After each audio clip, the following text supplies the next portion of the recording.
The veil between the mundane and the extraordinary is often thin, stretching taut with the weight of unexplained phenomena. Whether whispers of truth or fabrications spun from the subconscious, the following tales are offered not as irrefutable proof, but as echoes of experiences that continue to baffle and intrigue. Here are 10 such narratives, each carrying the faint scent of the unknown. Number 10, The Curious Case of the Hills. The year was 1961. Deep into the night, Betty and Barney Hill, a sturdy, middle-aged African-American couple, navigated the winding roads of rural New Hampshire, making their way home from a vacation in Canada. The air was cool, the sky vast, dotted with familiar constellations. Then, they saw it, a point of light streaking across the heavens, initially dismissed as a lucky glimpse of a shooting star. But then it began to ascend, moving against all cosmic logic, lingering in the sky like a curious eye watching their car. Intrigue, a potent brew that often overrides caution, seized them. Leaving the relative safety of their sedan, they stepped onto the dark roadside, eyes fixed on the inexplicable aerial visitor. It hung there, silent, unblinking. Then, with horrifying suddenness, it altered its course, veering directly towards their stationary vehicle. Panic, cold and swift, replaced curiosity. They scrambled back into their car, fumbling with keys, engines roaring to life as they sped away, leaving behind the unblinking light and the strange silence it seemed to command. But the encounter did not end there. Later, reviewing their journey, they realized a staggering 2 hours of their drive were missing from their memory, a blank patch in their timeline that would haunt them. Months later, under the careful guidance of hypnotherapy, fragmented memories surfaced, memories of a terrifying, otherworldly examination aboard a strange craft, memories they had repressed, yet shared between them with startling consistency. Even stranger, both their watches, reliable timepieces, had stopped at precisely the moment the unknown light had intercepted their path. Number 9, The Night Routine of Dennis and the Descending Disc. In the quiet town of Valparaiso, Florida, starting in 2007, Dennis found his sleep consistently interrupted. Not by nightmares, but by the unsettling clatter of pots and pans in his kitchen, late every night. He would rouse himself, heart pounding slightly in anticipation, padding down the hallway to investigate. But every time, the kitchen would be immaculate, empty, save for the lingering echo of what he'd heard. Then came the night he didn't just hear something, but saw it, or, rather, him.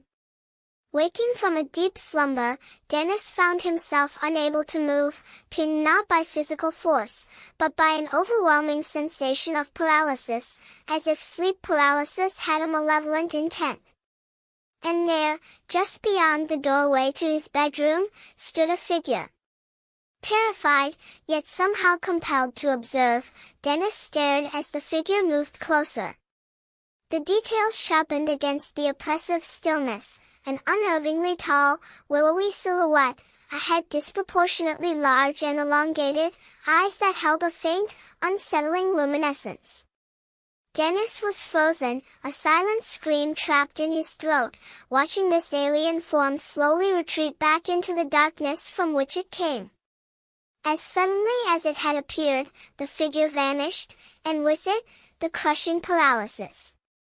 Dennis, trembling, immediately checked his back window, claiming to have witnessed a disc-shaped craft ascending rapidly into the night sky.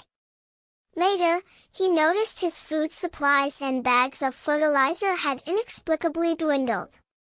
Compounding the mystery, numerous townsfolk reported seeing strange, pulsating lights hovering in the sky over the following days. Most astonishingly, a large, perfectly circular indentation was discovered in a nearby field, right where Dennis insisted the craft had touched down. Number 8, Triple threat: the Stanford incident. The rural landscape near Stanford, Kentucky, would be the unlikely backdrop for a chilling tale. Three women, driving together one fateful night, alleged that they had been abducted by extraterrestrial beings. What makes their story particularly compelling is its consistency. Following the event, all three women underwent hypnotherapy sessions, separately, and astonishingly, emerged with accounts that perfectly corroborated one another. Seeking validation, the women subjected themselves to lie detector tests, and remarkably, passed with flying colors, suggesting a profound belief in their own experiences. Even if skepticism remained, the sheer convergence of their independent memories was extraordinary. Adding another layer to the mystery, numerous local residents reported seeing an unusual, unidentifiable flying object around the very same time and location the women claimed their abduction occurred.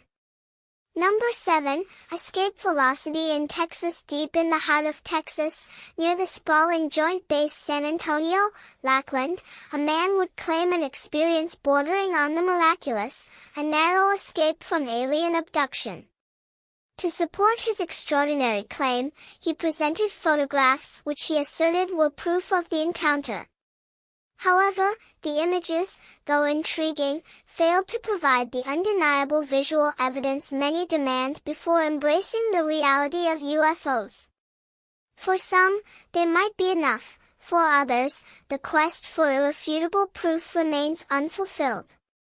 This man's story added another entry to the numerous local reports of strange aerial phenomena near the base and surrounding areas, including accounts of multiple pulsating orbs appearing in formation, only to vanish silently into the Texan night sky. Number 6, the intruders in Peter Corey's residence. The tranquility of Peter Corey's living room was shattered one evening when he awoke to find two unfamiliar women standing silently within his home. One had striking blonde hair, the other appeared to have Asian features. An immediate sense of wrongness permeated the air. The blonde woman, clearly the leader, began an odd, unsettling ritual, pressing the man's head repeatedly against her bosom. The sheer bizarre nature of the encounter left Corey disoriented, almost hypnotized. In a moment of primal reflex or desperate confusion, he bit down hard on the blonde woman's breast. To his utter shock, she showed no reaction. The skin wasn't broken, there was no blood, as if his teeth had met an impenetrable surface. The women then vanished as mysteriously as they had appeared. Later, Corey discovered a single, inexplicably long blonde hair tangled around his foreskin, a bizarre, physical clue to the encounter. It's worth noting that Peter Corey had recently suffered a significant head injury, which some might point to as a potential explanation for his bizarre story. Yet, the lingering question remains: how does one explain a single, strange hair left behind as tangible evidence of an otherwise inexplicable event? Number 5, Sonia's abduction and the vanishing act. Sonia, a woman whose life was disrupted by a strange event, claimed she had been abducted by aliens. Days later, her bizarre ordeal continued. She observed a helicopter hovering near her property, piloted by a man dressed entirely in black, his features obscured, his presence unnerving. That same night, Sonia's daughter awoke screaming, claiming something unseen was pulling at her legs.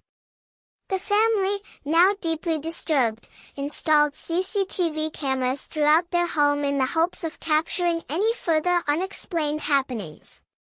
What the cameras recorded was extraordinary, yet baffling to many.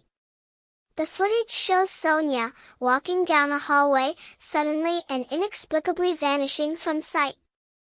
Leaving no trace, no lingering shadow, just empty space where she had been moments before. Some who viewed the video, aware of the context, believe it offers compelling evidence for Sonia's incredible story. Others remain unconvinced, seeking a more conventional explanation for the strange footage. Number 4. Sergeant Moody's close encounter. Stationed in the vast desert expanse of New Mexico, Sergeant Roy Maybeck Moody was performing his duties one night when he witnessed a spectacular meteor shower. But amidst the falling stars, something else caught his eye. A craft, unlike anything human, descended silently and landed not far from his vehicle, right in the road ahead. Startled but resolute, Moody attempted to drive away. But the engine wouldn't turn over. His car, reliable just moments before, refused to budge. Panic rising, he watched as figures emerged from the craft, humanoid, yet distinctly non-human, with one figure seemingly closer, almost within reach as he strained to see through the growing darkness. Then, everything went black. Moody could not recall the period immediately following the landing. He later underwent hypnotherapy, hoping to uncover the repressed memories of that terrifying encounter. The recalled narrative was brutal, resisting the aliens, managing to strike one with his car, even punching another in his desperate struggle. Yet, despite his efforts, they had subdued him, taken him, and subjected him to a series of invasive experiments. Number 3. The camp counselor's beam encounter. In the summer of 2014, two teenage camp counselors working at Camp Bastrop, a popular summer camp in Texas, made a startling claim. They reported seeing a strange, unidentifiable flying object docked near the facility. Through its windows, they claimed to see the silhouettes of alien beings inside. Suddenly, a beam of light shot out from the object, striking the ground near them. The next thing they knew, they were lying unconscious on the grass. When they regained consciousness, they had no memory of what had happened during the beam's illumination. They firmly believed they had been taken aboard the craft, subjected to various medical procedures, and had samples taken from their bodies. Their descriptions of the aliens were consistent: tall, slender figures with large heads, no discernible ears or lips, just slits where noses should be, and webbed fingers. Adding credibility, other campers independently reported seeing strange, unexplained lights hovering over the campgrounds on the very same night. Furthermore, an independent investigation found that other individuals, unaware of the teenagers' story, had also reported seeing unusual lights in the area during that time. Other campers had also reported similar abductions in the past, adding to the strange aura surrounding the camp. Number 2. The Twin Terrors and the Transparent UFO. From the tender age of 5, twin sisters living in Indiana claimed they were subjected to a recurring nightmare that felt all too real. They spoke of a strange light appearing in their room, invariably followed by the silent entry of their abductors. They called them the Bald Men, a nickname given to the seemingly hairless, humanoid figures they encountered. These beings, they claimed, would transport them aboard their ship for unknown purposes. One twin, in particular, recalled a bizarre and terrifying incident during an abduction. She stated that, suddenly, the entire interior of the spaceship became transparent, like gazing through a sheet of glass. In this fleeting moment of clarity, she claimed to have looked down, not at the familiar patch of Indiana farmland, but at the vast, swirling blue and white sphere of the planet Earth itself, seen from an impossible, terrifying height. For years, their story sounded like the fantastical imaginings of young children. But then, something concrete happened. An unidentifiable footprint, unlike any made by a known creature on Earth, was discovered mysteriously pressed into the dirt outside their bedroom window. A physical relic, suddenly lending an eerie plausibility to their lifelong, bizarre tale. Number 1, The Hopkins Warning and the Vanishing Man. In 1978, Dr. Robert C. Hopkins, a respected researcher delving into the complexities of a specific UFO case, received a phone call that would plunge him into a bizarre, unsettling encounter. The caller, with a distinct lack of introduction, claimed to represent a clandestine UFO organization.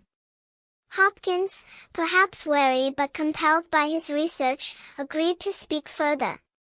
To his profound astonishment, the caller was waiting at his front door the very next moment.